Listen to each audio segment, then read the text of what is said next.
professor Renato Sporat, teólogo da Igreja Luterana, professor de Bíblia. Estou também com você neste curso de Teologia à Distância. A disciplina que estudaremos é a Introdução à Bíblia. E o tema da nossa primeira aula é Bíblia, Palavra de Deus em Palavra Humana.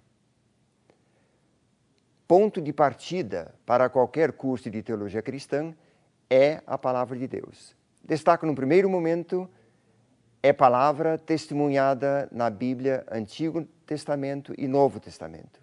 No segundo momento, é palavra que interpela seu povo Israel. No terceiro momento, é palavra que cria fé e Igreja de Jesus Cristo. E termino falando que é palavra viva que põe em movimento.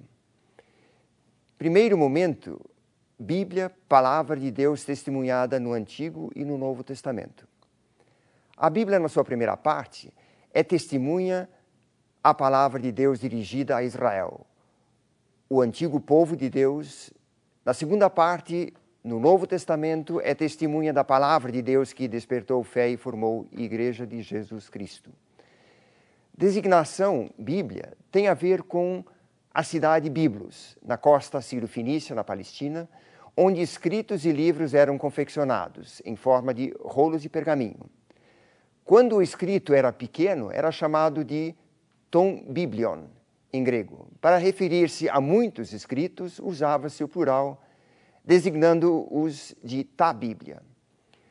Os escritos sagrados tornam-se o produto principal confeccionado em Biblos, e com isso, ta Bíblia designa os livros sagrados, primeiramente do judaísmo e também do cristianismo. É uma verdadeira biblioteca, produzida ao longo de quase 1000 anos.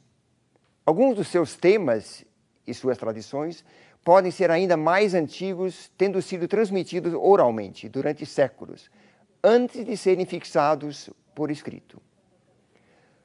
Como essa palavra de Deus se configura na primeira parte da Bíblia, é isso que queremos ver nesse segundo momento. É palavra que interpela o povo de Israel. No Antigo Testamento, é palavra que interpela seus ouvintes, o antigo Israel. O antigo povo de Deus, por sua vez, responde ao Deus que se manifestou com uma confissão de fé, contada ou proferida no culto. Essa manifestação de Deus faz bem, traz salvação para o grupo ou o povo que está correndo risco de vida. É o caso do grupo sofrendo sob a opressão do Egito, que passa a conhecer seu Deus Senhor, Javé em hebraico, como aquele que abre as portas para a liberdade, derrubando no mar carro e condutor, daquele que os mantinha sob a opressão. Israel formula sua resposta à ação salvadora de Deus, confessando: cantai ao Senhor, porque estupenda foi sua vitória. Cavalo e cavaleiro ele jogou no mar. Êxodo 15, 21. O hino da vitória de Deus de Israel sobre o exército egípcio, por sinal muito breve, é palavra humana que testemunha o agir salvador em prol do seu povo.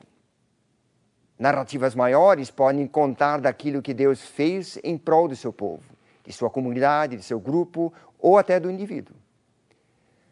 Os primeiros livros, Gênesis e Êxodo, reúnem muitas histórias que testemunham esse agir benéfico em relação a grupos e ao povo todo.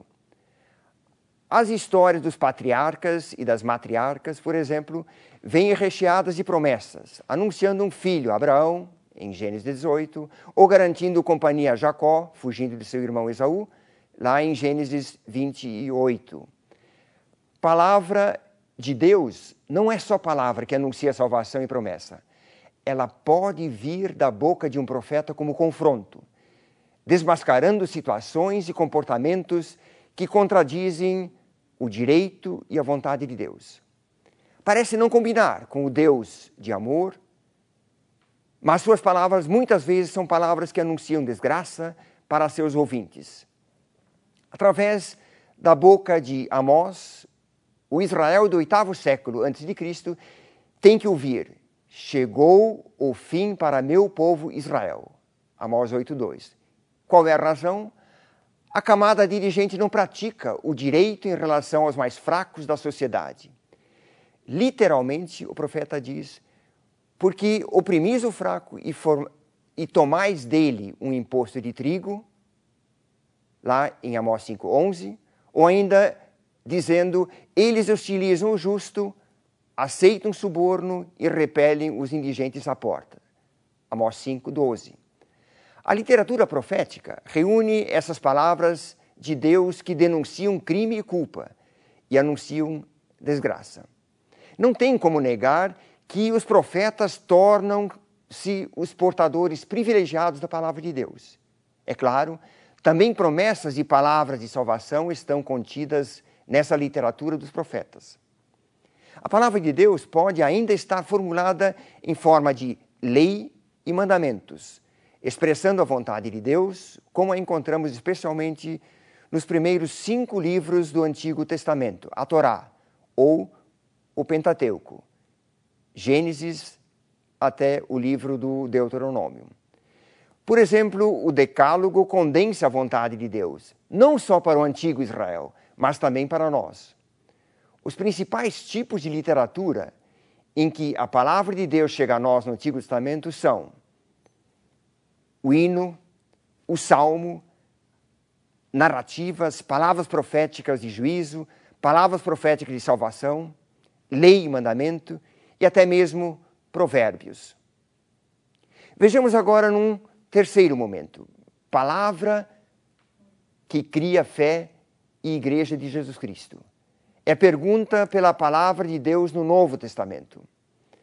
No Novo Testamento, a palavra de Deus é, antes de mais nada, Jesus Cristo, o Verbo que se fez carne e habitou entre nós, do Evangelho de João 1, versículo 14. A comunidade cristã primitiva testemunha como boa notícia que, no homem Jesus de Nazaré, Deus se fez presente com seu amor incondicional. E agora, não só para Israel, mas para toda a humanidade. Na sua vida e atuação, o seu reino de amor se manifestou, incluindo até os inimigos.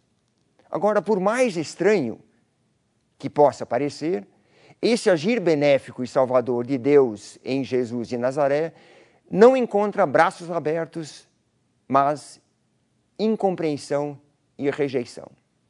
A resposta humana a esse amor e ao anúncio do reino de Deus é traição, negação e rejeição, que acabam provocando a execução de Jesus na cruz. Deus, no entanto, não se deixa emudecer por tamanha rejeição e negação. Ele o ressuscita e, com isso, a última palavra de Deus é amor, é perdão, é vida nova, apesar da nossa reação tão estranha a essa oferta divina.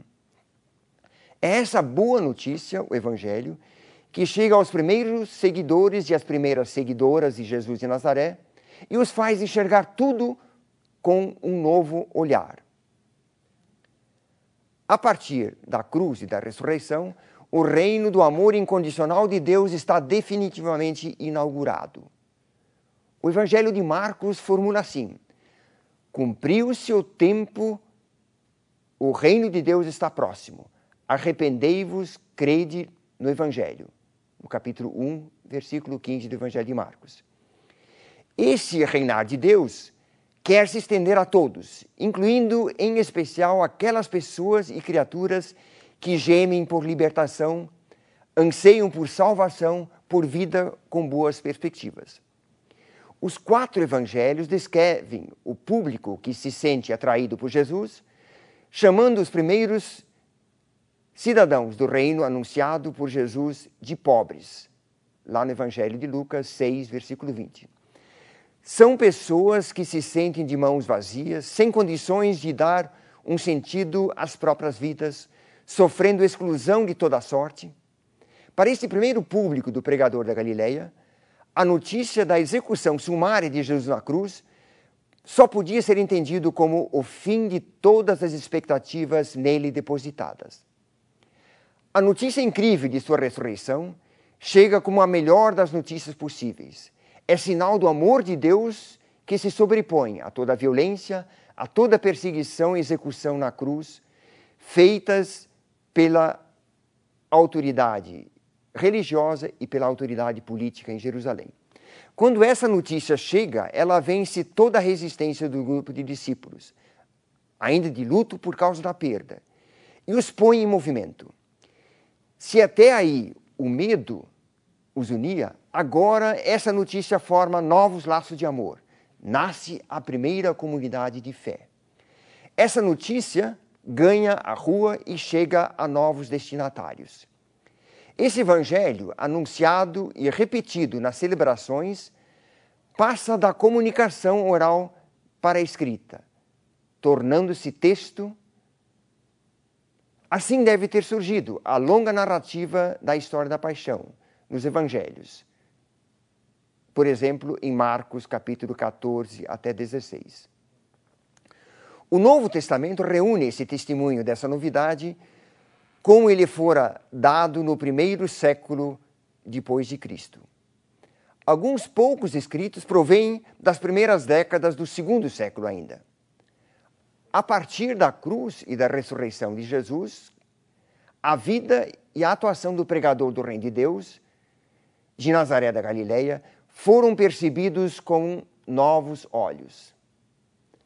Nascem assim as narrativas dos evangelhos nas primeiras comunidades cristãs, que as recitavam em suas celebrações. A palavra de Deus vem a nós em forma dessas narrativas, como as encontramos nos evangelhos. Também os primeiros apóstolos, Paulo, Pedro e outros, que se põem em movimento por causa dessa boa notícia, começam a repetir suas pregações e proclamações. Essas falas tornam-se critério para as primeiras comunidades cristãs para expressar o que é crer em Jesus Cristo, o que é ser igreja. A palavra de Deus vem em forma de correspondência entre apóstolo e comunidades. As cartas do apóstolo Paulo passam a ser usadas como leitura nas reuniões do culto das comunidades, especialmente ligadas a esse apóstolo. O Novo Testamento é palavra de Deus testemunhada por gente que fora colocada em movimento por causa dessa boa notícia. O Evangelho. Nesse sentido, é palavra motivada e inspirada pelo Espírito do Deus que está por detrás desse evento. É palavra que conquista seus ouvintes e esses respondem com aceitação e fé, formando povo de Deus e igreja de Jesus Cristo. Concluindo, palavra de Deus é palavra viva que põe em movimento. A palavra de Deus ligada à história do antigo povo de Deus sempre é palavra de Deus em palavra humana. Gerações inteiras se sabiam interpeladas por ela e deram suas respostas em forma de hinos cantados em suas celebrações, ou contando histórias de geração em geração, de pai para filho, mantendo assim vivas a chama da fé e a confiança no Deus que quer bem, os ajudou a superar crises das mais profundas. É também palavra que denuncia situações onde seu direito e sua vontade, isto é, a de Deus, são pisados com os pés. É palavra profética que vem em forma de denúncia e anúncio de desgraça. E é, ao mesmo tempo, palavra portadora de graça e de liberdade. É palavra que pôs Israel sempre de novo em movimento. É boa notícia de que em Jesus Cristo o reino de Deus se estende mundo adentro, chegando a pessoas que estão de mãos vazias, isto é, gente que tem fome e sede de justiça. É anúncio do reino de Deus a uma criação que geme por libertação. Pode vir em forma de parábolas, de histórias de curas, de doentes, ou falando de Jesus sentado à mesa com os excluídos do seu tempo. É palavra que põe em movimento. É palavra que vem pela proclamação dos apóstolos, formuladas em cartas de Paulo, por exemplo. A palavra de Deus sempre vem em palavra humana. Por isso, para compreendê-la, é indispensável que se conheça as condições históricas e sociais de seus destinatários no antigo Israel e nas primeiras comunidades cristãs.